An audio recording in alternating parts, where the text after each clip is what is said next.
Assalamualaikum warahmatullahi wabarakatuh. Perkenalkan, nama saya Ratna Amalia Sangitu. Pada kesempatan hari ini, saya ingin memaparkan materi tentang bagaimana merancang perencanaan pembelajaran dan asesmen yang efektif pada mata kuliah prinsip pengajaran dan asesmen yang efektif di sekolah menengah. Adapun hal yang akan saya bahas yaitu bagaimana rancangan saya terkait perencanaan pembelajaran dan asesmen yang efektif pada mata pelajaran fisika. Dalam merencanakan sebuah pembelajaran, hendaknya langkah awal yang saya lakukan adalah menganalisis capaian pembelajaran atau CP untuk menyusun tujuan pembelajaran dan alur tujuan pembelajaran.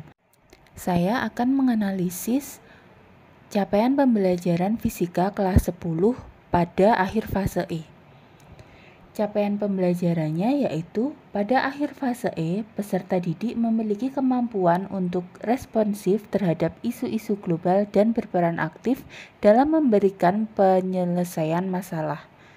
Kemampuan tersebut antara lain mengamati, mempertanyakan, dan memprediksi, merencanakan dan melakukan penyelidikan, memproses dan menganalisis data dan informasi, mengevaluasi dan merefleksi, mengkomunikasikan hasil dalam bentuk proyek sederhana atau simulasi visual dengan menggunakan aplikasi teknologi yang tersedia terkait dengan energi alternatif, pemanasan global, pencemaran lingkungan, nanoteknologi, bioteknologi, kimia dalam kehidupan sehari-hari, pemanfaatan limbah dan bahan alam, pandemi akibat infeksi virus.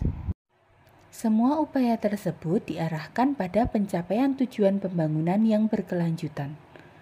Melalui pengembangan sejumlah pengetahuan tersebut, dibangun pula berakhlak mulia dan sikap ilmiah seperti jujur, objektif, bernalar kritis, kreatif, mandiri, inovatif, bergotong royong, dan berkebinekaan global.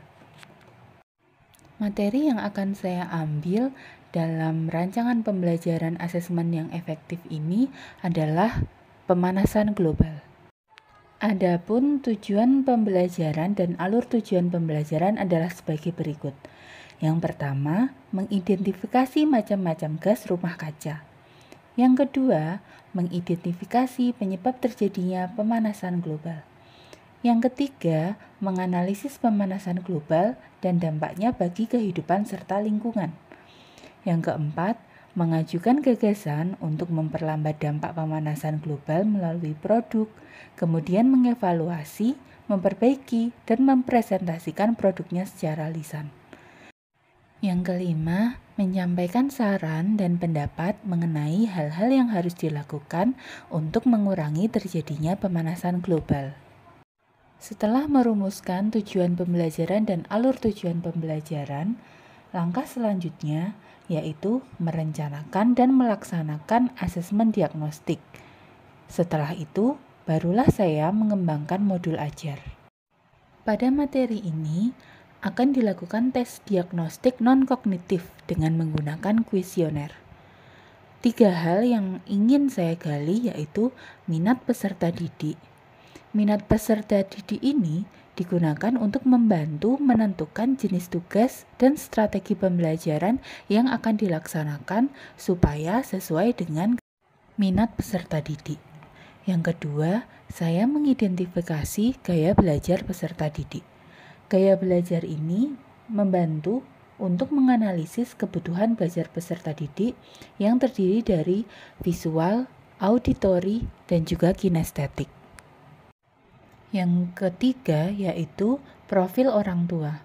Profil ini membantu kita untuk mengetahui pola interaksi dan motivasi belajar peserta didik.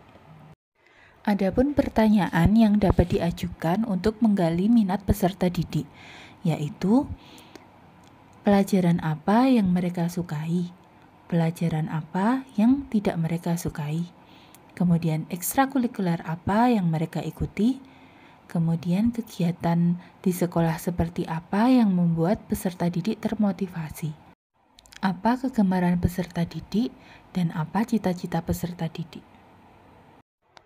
Kemudian, Untuk menggali gaya belajar peserta didik, dapat diajukan pertanyaan sebagai berikut.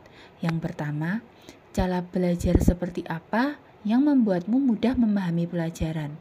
Menonton video, mendengarkan cerita, atau games?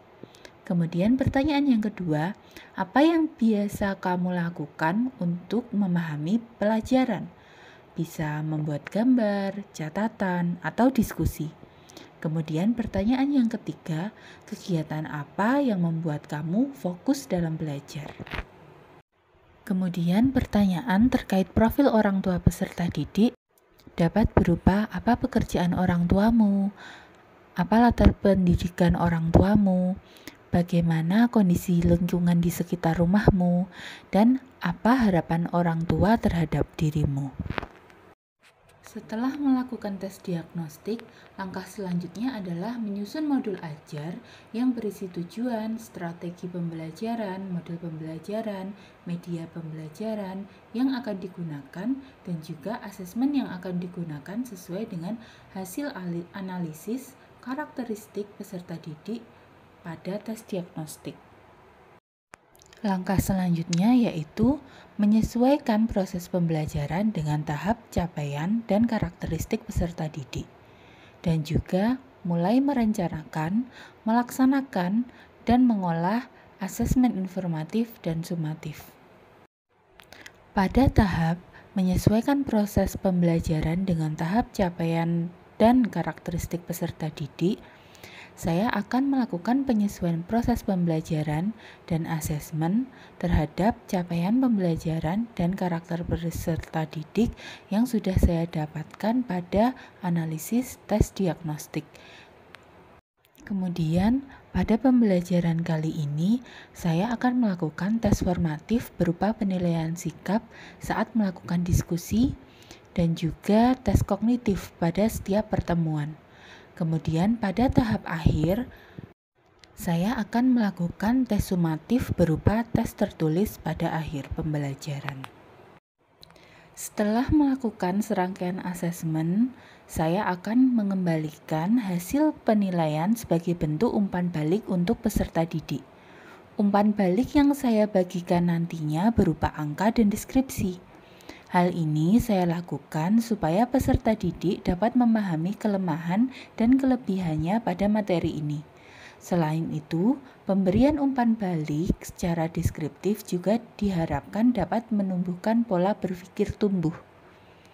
Setelah itu, saya akan mengevaluasi pembelajaran dan asesmen yang telah dilakukan untuk melakukan identifikasi bagian mana yang harus saya tingkatkan, tindak lanjuti, dan melakukan modifikasi pembelajaran. Sekian pemaparan rancangan pembelajaran dan asesmen yang efektif yang akan saya buat pada materi sumber energi di kelas 10. Bila ada kurangnya, saya mohon maaf. Semoga bermanfaat. Saya sangat terbuka terhadap kritik, saran, dan diskusi yang membangun. Jangan lupa like, komen, dan subscribe channel YouTube saya. Sekian, terima kasih. Wassalamualaikum warahmatullahi wabarakatuh.